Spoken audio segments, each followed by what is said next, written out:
Hello everybody, welcome back to the Cultured Left Foot YouTube channel with the Everton save. Now we've had a move of the room, or where I'm sitting in the room, because over there is the window and that is so bright that the camera just picked up a big white face. So yes, we've moved, so welcome to the kitchenette area with the fridge behind me. But anyway, I really miss my setup in Singapore and I can't wait to start recording videos for FM26 in my proper setup. But we've taken the Everton save in a bit of a change of direction.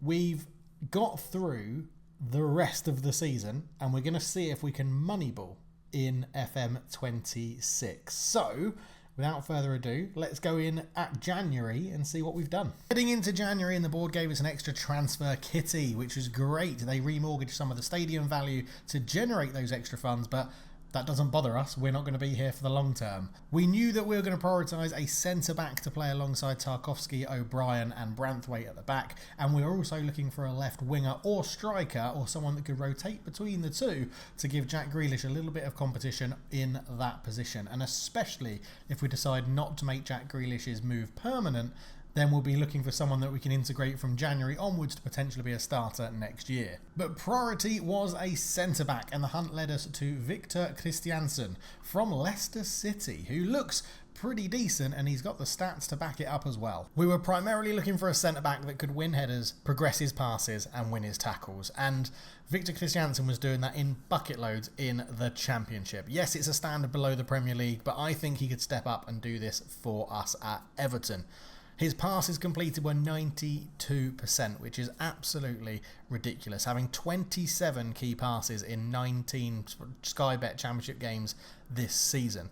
Of those passes, 9.38 are progressive per 90 minutes, which is absolutely incredible, and that is what we're looking for our centre-backs to do. Move the ball up the pitch into our midfielders and our wingers to get us on the attack.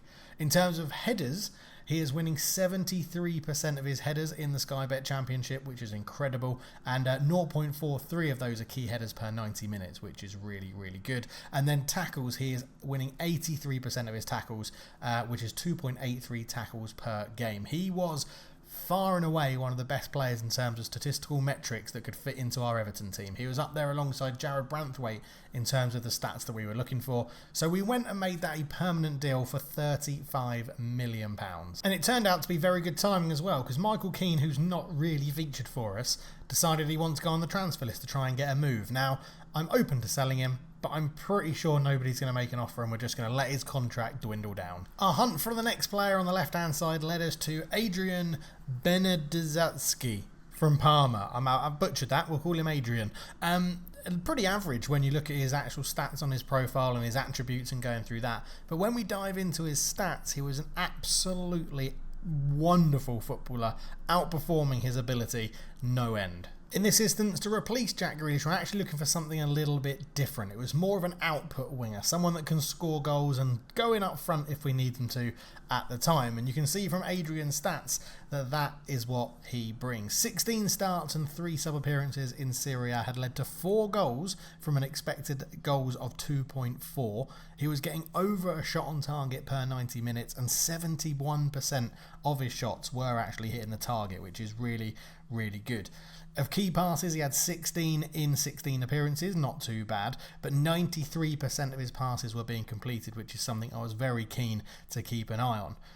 He had 1.15 expected assists, but his teammates were letting him down because he didn't have any assists in the league this season, but he had created 3 big chances. He was also getting around 23% of his crosses completed, which isn't too bad as a winger. He was progressing the ball 1.12 per 90 minutes, which is great as well. He wasn't winning as many headers as I would like, but as a winger, I'd say that's pretty much a second attribute in there as well. He was winning 86% of his tackles, showing that he could press from the front, which was really, really good. All round, very happy with bringing in Adrian at this point. He got a 6.68 average rating for Parma in Serie A, but I felt like if we could put him in this Everton team, he would absolutely be phenomenal. As we progressed through January with 2 permanent transfers done, we had a bit of an issue. Beto wanted more first-team football. He wasn't going to get it with us because of the form of Barry, so we decided to let him go on loan to Getafe. So what we needed to do then was bring in someone as a striker that could hit all of our metrics but was happy to be a backup.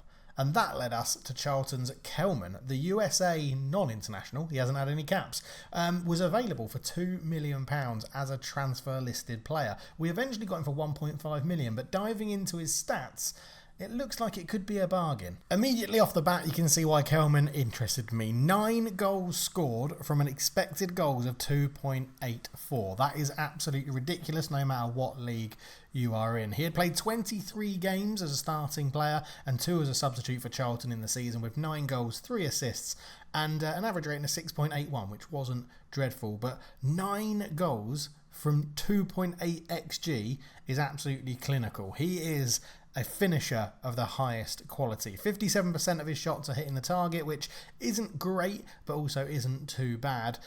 He's creating chances for his teammates with 4 created chances, 3 assists overall with an expected assist of 2.48.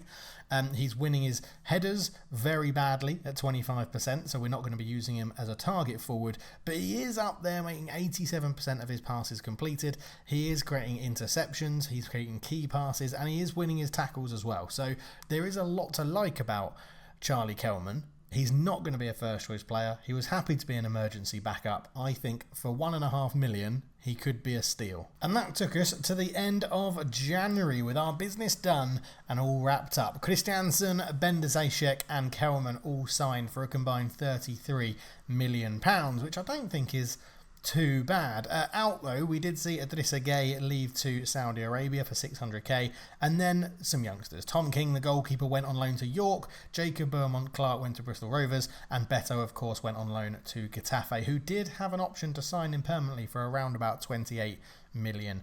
But January wasn't done there, because before we could progress, we did get news that Jordan Pickford had picked up an injury, which was very, very irritating. Torn wrist ligament out for 4 to 6 weeks, and that wouldn't be the end of our injury problems, it would just be the start. But before we get further into that injury crisis, this is how the Premier League table looked at the end of January, the 2nd of February to be precise. We were sitting in 8th, which was pretty good. We were predicted by the media to finish 11th or 12th at the start of the season, so we were outperforming expectations. 24 games played, 11 wins, 4 draws and 9 losses did see us sit in 8th position. Very close to Aston Villa, but quite far off the top 6 in terms of points. As we progress through February, the goalkeeper's situation was catastrophic. The game decided to really annoy me and give injuries to Jordan Pickford, Mark Travers and our third choice goalkeeper, Harry Trier, as well. All 3 of them out, Tom King out on loan. We had to play Harry Trier with a orange injury next to his name. We're out for Jordan Pickford for 5 weeks. We're without Mark Travers for 3 games. So Harry Trier was going to be chucked into the deep end, and it would really affect our results. We progressed through the season hanging around that 8th, 9th position in the league, maybe dropping down to 10th as we could. But as we got into April, our safety was secure. And that meant we activated Merlin Rolls, permanent deal to join the club. Something I'm not too upset about. £20 million. He had been very, very good in the central midfield for us. And as you can see from his stats, was a pretty key cog in what we were doing. He'd only scored 1 goal but had 9 assists in the Premier League from 26 starts and 4 sub-appearances. He was expected to have 1.1 goals and had scored 1 goal in the season. A 6.9 average rating was looking very good, but it's more in the stats where I'm happy with Merlin Rolls' contribution. 90% pass completion rate from a sort of advanced midfield position with 39 key passes throughout the season was absolutely superb to see. He was making 7.32 progressive passes per 90 minutes and was expected to have 3.31 assists. So to get 9 assists in the season, his teammates are doing very, very well with the chances that he creates, of which 6 were key chances in games. He was completing 21% of his crosses, which is good for a player that isn't playing out wide. Could do more defensively, but that's not why he's in the team. Only 1 key tackle, winning 69% of his tackles and only winning 46% of his headers. If we create him or use him as the creative playmaker going forward, I think we're going to be okay. Later on in April, James Garner came to us saying he thinks he could be moving and playing for a bigger club. So we had a chat with him and agreed that if a club came and bid £38 million for him, we would accept it. It immediately sprung bids from Burnley, Fulham and Leicester. 3 teams which I would say are not as big as Everton, and they all offered £20 million. So they were rejected straight away, and he remains not on the transfer list, but potentially open for business. And then as we ended the season in May, well, the 24th of May, I was going to say in the beginning of May, it's the end of May, 24th of May, we finished in 9th. 38 games played, 16 wins, 4 draws and 18 losses. Wasn't the greatest season, but did outperform expectations. If we look at the XG table though, you can see we are 1 place below where we should be in terms of XG. Also, massive credit to Chelsea, who finished 3rd with 13 more expected points than they should have done.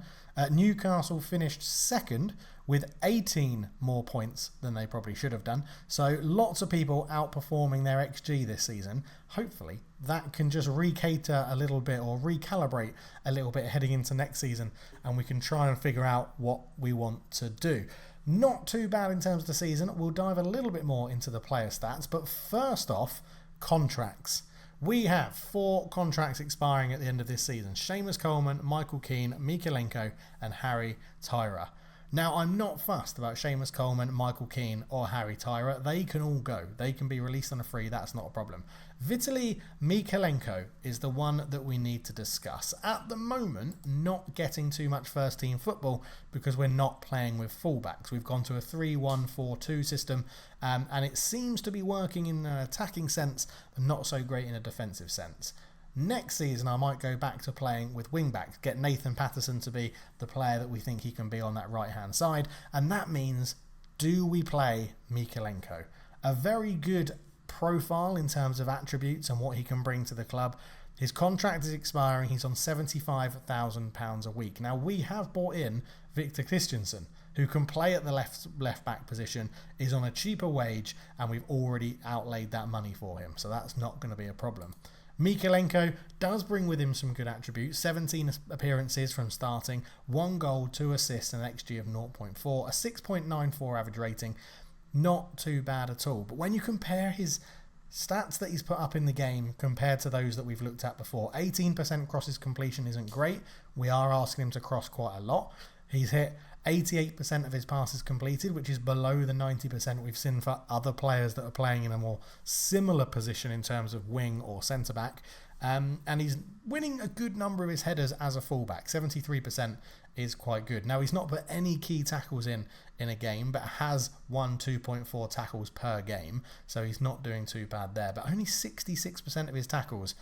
I'm just not sure if Mykolenko cuts it enough for what I want to do at the club. Now, there's no doubting, as an attacking fullback, he is very, very good and could potentially get us quite a large number of assists. As mentioned, we're not actually playing a system with fullbacks at the moment. Victor Christensen is playing on the left side of a back 3 with Branthwaite in the middle and O'Brien or Tarkowski playing on the right-hand side of that back 3. Patterson can come in as the right-sided centre-back as well, and he's done a good job when he's played there. And then we're playing a holding midfielder, which at the moment is Garner. 2 in front of him is Roll, and then Dewsbury Hall or Alcaraz. And then on the right-hand side, we have McNeil, or we have, more than likely, is Tyler Dibbling. On the left-hand side, we have Jack Grealish. And then up front, we have NDI and Barry as our starting 2, with Adrian as the backup sort of left midfielder, left winger and striking option. But there is options that we can look to do. Go back to a back 4, potentially bring in wing backs to see how it goes. But I'd like to stick with the same tactical system and see if we can make that work using Moneyball and push us up the league. Which in my mind then means Vitaly Mykolenko probably doesn't get a new contract. And that leads us on to the next point I want to get to, which is this save. I'd like to get 3 seasons done of this save before I leave Texas on Thursday morning. Today is Monday, so I've got 2 days to try and play 2 full seasons, which will be tough. However, we're going to be signing it and progressing it through quickly. The videos will go through similar to what I've done from January onwards to this point. So there'll be screenshots where I talk through what I've done, edit the video in a bit more quality and a bit more style, hopefully, to show you why we've signed people, what stats they brought to the table, and then how they've got on through the season. I'm hoping to make it a sort of season review with me playing the games, and you're just not going to see the gameplay. Everyone knows what Football Manager gameplay is like now. I want this to be a quick series before I get back to Singapore. So without further ado, let's go and see how our new signings got on that we made in January. So first up, we'll look at Adrian, our young Polish striker, 25 years old, so he's not too young. He's much younger than me, but he's not too young. We'll have a quick look at him first. In terms of attributes, he is improving now that he's at Everton, a slightly better club. His value has gone up from what we paid for him, and I still think for £41,500 a week, he is proving to be a bit of a bargain. We bought him for his goal scoring, and that has continued. He has scored 4 goals from 2.89 expected goals in his 11 starting appearances and 12 substitute appearances. He has only had 33% of his shots on target, which is a big dropper from what we saw for him at Parma, but he has had over 1.0 or over one shot on target per game is what I was trying to say there. He's creating a number of key passes with 21 key passes, and 87% pass completion is very, very good as well. His progressive passes of 4 is very good from what we want to see. He has rotated between winger and striker in the second half of the season, but I do think he's in a position to now push to potentially replace Jack Grealish, who we're going to look at a little bit later on for his stats and numbers to see if he's worth outlaying £30 million for a 30-year-old. Next up on the review block is Charlie Kelman, our £1.5 million bargain striker, bargain basement striker. We bought him in for his incredible goal record in the Championship. And again, slight improvement in some of his attributes, but in terms of the stats, it's quite hard to judge him. Only 3 starting appearances, 2 sub-appearances, but he has scored 2 goals in that time from an expected goals of 0.71. So once again, showing he is a clinical finisher. 71% of his shots have been on target, with 1.49 shots on target per 90 minutes. He is grabbing a few expected assists, although not getting actual assists in the game. Progressing the ball forward at 2.97 isn't too bad, but as our leading striker, he's not going to be having too many people in front of him that he could pass the ball to. 85% pass completion is good. He's very rarely losing possession with his passes, and he seems to be doing a good job. I think keeping him around as a backup could be very useful. Someone to come in, if we need a goal, we can chuck him on late in games and see what he can do. But looks to be a very good finisher with 2 goals from 0.7 xG. And then finally, our biggest outlay in terms of money was Victor Christensen from Leicester City. Now, a very decent player at this level. Again, value has slightly gone up after what we paid for him, but statistics-wise, he is performing relatively well. 9 starting appearances, 4 sub-appearances, a 6.89 average rating. 95% of his passes have been completed in the Premier League, which is great. No output in terms of goals, which is understandable as a centre-back. We don't even send him up for corners because we've got the taller, bigger boys that can go up in terms of Branthwaite, Tarkowski and O'Brien. But in terms of his defensive numbers, he's winning 1.05 tackles per game. He's winning 77% of his tackles. He's had 3 key tackles and he's winning 69% of his headers. So I would say he has stepped up to a Premier League level.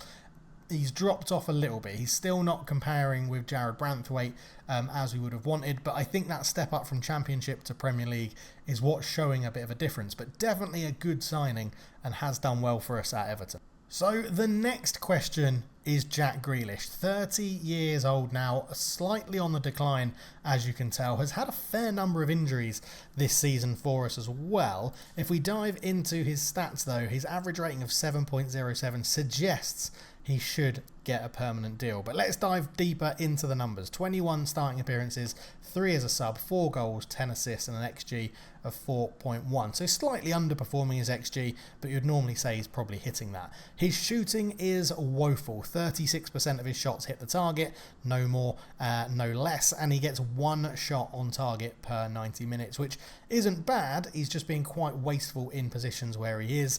But he shoots from range, and even though we've told him not to shoot from range, he still does.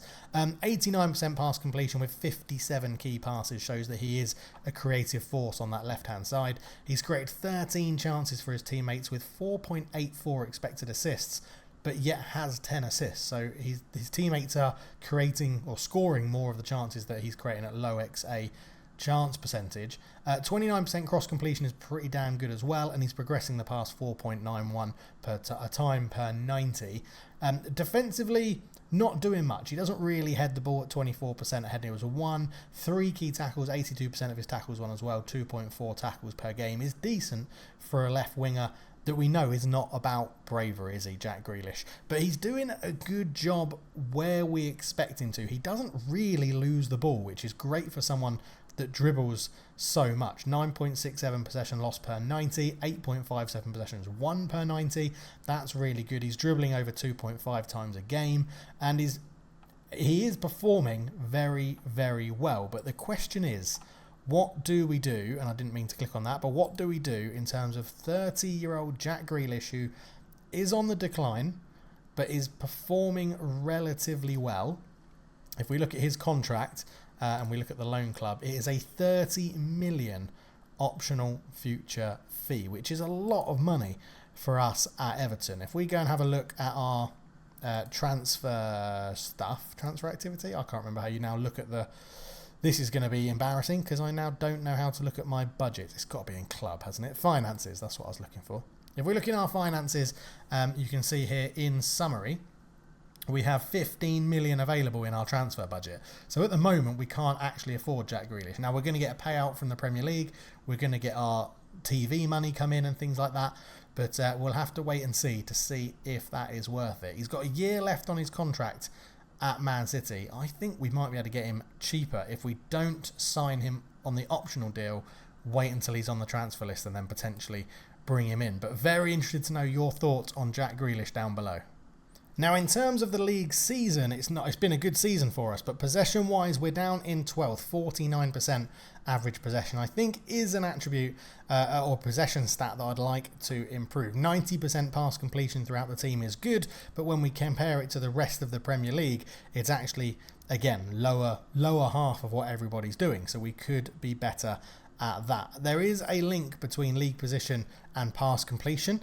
Liverpool up there with 93% pass completion in first. Third place at 93 is Chelsea. Fourth at 93 is Man City. Fifth at 92 is Arsenal. Sixth at 92 is Aston Villa.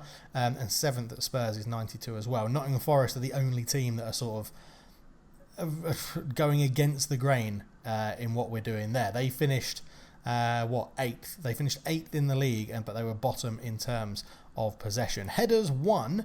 If we look at who's top of that, we come third behind Nottingham Forest and Brentford in terms of winning our headers, so we are having a good job there. Header win ratio, we're actually at the top, winning 56% of all headers that we challenge for as a team, which is absolutely incredible. Changing to the attacking stats then, goals wise, sixth highest goal scorers of the season. So again, our attacking output isn't that bad at all. Defending wise, it's a different story. We are joint 17th at the moment, which is absolutely woeful. We need to solidify our back line, which is a back three at the moment. So I think that's a tactic issue that I need to figure out why we are conceding so many goals. If we could change that, we'd be shooting up the table absolutely no end at all. But again, back to attacking stats. Expected goals over performance, we find ourselves sixth in that one. Although I don't know why first and second are down here. That is being very strange. Let's go. Can we search by XG over performance? Yes, we can. That then puts everybody in order. We are sixth in terms of our XG over performance. So we're outperforming our XG, but not to the extent that it's taking us to a league position that is massively inflated, which is good to see. I wanted just to have a look at crosses as well. So cross completion, we're third at the moment with 21%, but we are completing the most crosses with 216, which is good. I like to get the ball in the box to the big man that we have in Barry, who is scoring a lot of goals. That is definitely something to be considered in there as well. If we look at chances created, again, if you look at chances created by average possession, 60%, 58% is the top two in terms of there. Arsenal third, 57% average possession, creating 145 chances throughout the season. So there does seem to be a correlation in the Premier League between average possession and chances created, which I think we're going to look into next season and see what we can do. Shots on target, Liverpool up there with 354. We're actually fourth in that at the moment. And as I said, I don't think our attacking output is the issue. It does seem to be more on the defensive side. So definitely something we need to have a look at. Now, OPPA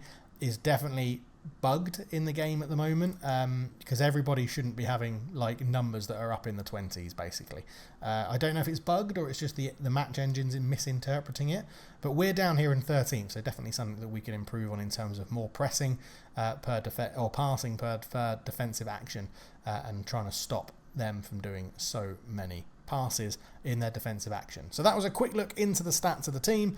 Let's go and look into the players a little bit more. Starting with the goal scorers, because everybody loves goal scorers. Tierno Barry was absolutely incredible. 23.51 XG.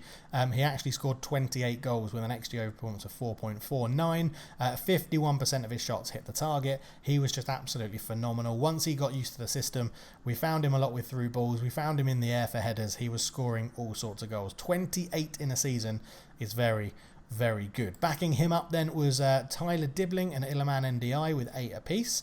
Tyler Dibbling should have actually got 10.2 or 10.1. Iliman NDI outperformed his by nearly 3, which is really good. And then we drop into the 5. So in half a season, Adrian Bedanetsky scored 5, which is the same amount as Jack Grealish did in arguably a whole season. But yeah, something that needs to be improved, I think, from Jack Grealish's output. But looking forward to see what Adrian can do for us next year as well. Obviously, this is numbers for all competitions. In the stats I showed previously, it was just in the Premier League, just to clear that up as well. But if we look at the more negative performance in overperformance for XG, so Tyler Dibbling should have scored 2 more goals, Dwight McNeil should have had 1, Jarrad Branthwaite should have had 1, Jake O'Brien should have had 1 more, Alcaraz probably should have had 1 more as well. So that's a good number of goals that we're missing out on from the team. But it's not all about the attackers. Let's go and have a look at some defensive attributes as well. So Seamus Coleman we'll ignore. Iri Bunham did very well. 85% of his tackles won across his 575 minutes. Someone that will definitely be pushing for a starting spot next year if James Garner does leave. Adrian up there with 85. Alcaraz up there with 84. Jack Grealish with 83. Tyler Dibbling with 80 as well. So lots of people up there in the 80s. Getting into the defenders, Christensen is up there with 77% of his tackles won. He got 855 minutes in the second half of the season, so did do a good job, and I would expect those numbers to improve with the more minutes he played as well. Nathan Patterson still getting lots of game time, 2,331 minutes, 76% of his tackles won as well, showing that he could be a really good outlet for us to use as a right-sided centre-back or as a right-back if we go back to a back 4. Header win ratio, 89% for Iri Bunham again. Just defensively very, very good in that position. Someone that we definitely need to try and get more game time for next year. Tarkowski was up there.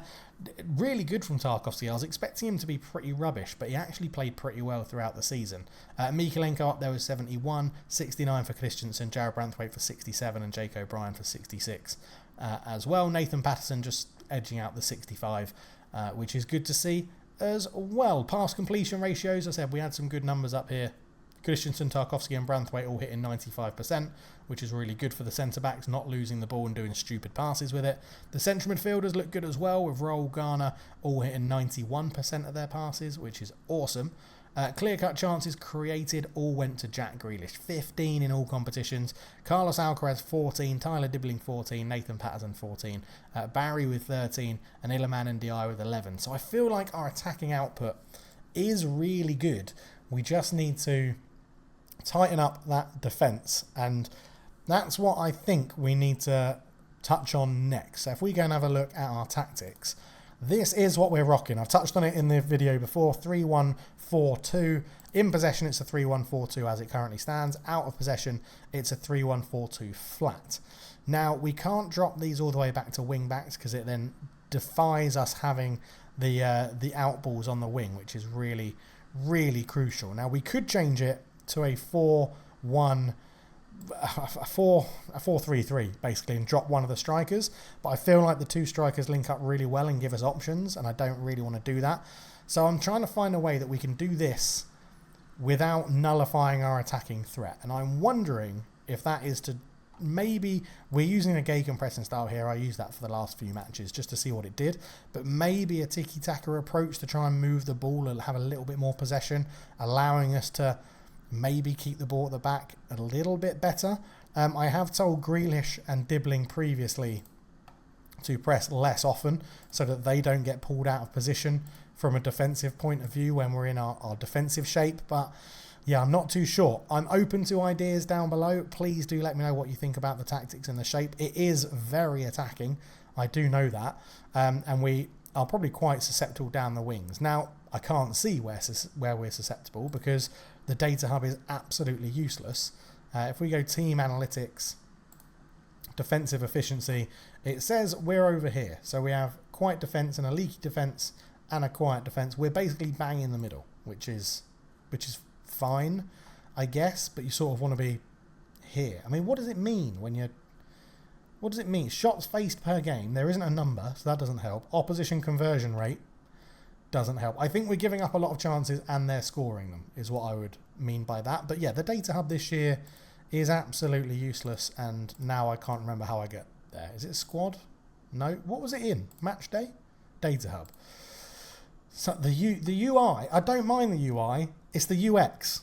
It's the experience for the user of using this tiles and stuff. I actually quite like it. I quite like it. I mean, there's empty space, which is useless, but it's finding things, and the experience for the user is dreadful. I said on my Discord I'd go into a bit of a rant, and I've put it off, but we're there. We're there now. But what I want to do is look at conceding goals, but I want to see assists. So 25 in the middle, 26 there. We're only conceded 11 goals from out wide. Okay.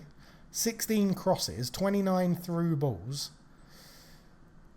Right, maybe we just drop our defensive line a little bit then. Maybe we just drop our defensive line a little bit. That's something for me to tinker with in pre-season for sure. Because we are playing, if we go to team instructions, obviously we're on gegenpress, so we're going to be playing a gegenpress style. But if we look at out of possession, that high press, high defensive line, and a defensive line behaviour, we're currently at balanced. We could drop off more. We could step up more. Yeah, I'll have to decide. But I do like our shape. I do like the shape this 3-1-4-2 gives us, and especially I love the attacking output. It's entertaining. We're scoring goals, and that's what the fans want, right? As long as we don't get relegated with Everton, I think we're going to be happy. Hopefully next season we can push into the European places and then maybe have the last third season as a European adventure. I don't know. Let's see what happens. This has been a bit of an all over the place video, but I hope you enjoy it. I'm really missing my setup in Singapore so that I can do this properly for you. But that will be coming as soon as I land and as soon as I get back. So thank you so much for watching. The next episode will be season 2, and we'll crack on with that as soon as I can. Thank you so much for watching. Leave your comments down below. I hope you enjoyed the stats and the analysis and looking at the data. I love that sort of stuff, and I'm gutted that it's so much harder to do it in FM26. But thanks for sticking with it. I'll see you in the next one. Cheers.